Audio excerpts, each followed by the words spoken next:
Abanyarwanda babivuze ukuri bati iriza y'imbuto ntabwo rimungwa, uw'Imana yatahirije nuhambere bose babireba bidasubirwaho. Nshimiyimana Alexis akomeje kwigarurira imitima y'abantu benshi cyane kubera ubuhanga bwe mu kuririmba indirimbo zisingiza Imana, by'umwihariko umubyeyi Bikira Mariya.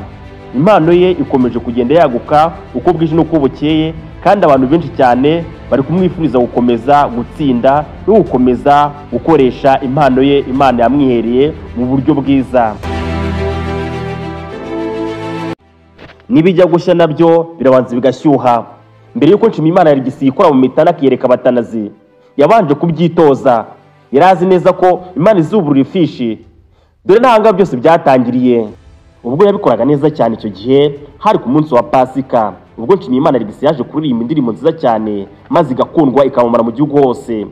Ibitangazamakuru bikomeye byo mu Rwanda byatangiye kugenda bimurambagiza, maze Emurene nawe abatangiye kumubona imboni, amutunga kamera maze amuha mikoro baraganda karahava.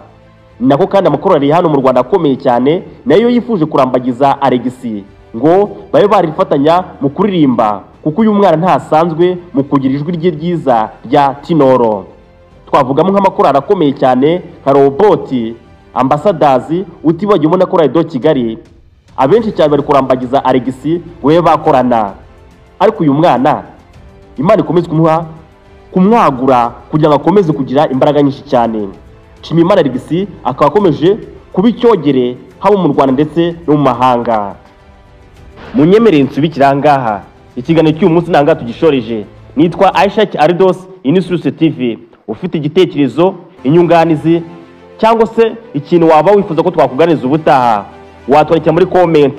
Make subscribe, like, share na comment. Ciao ciao.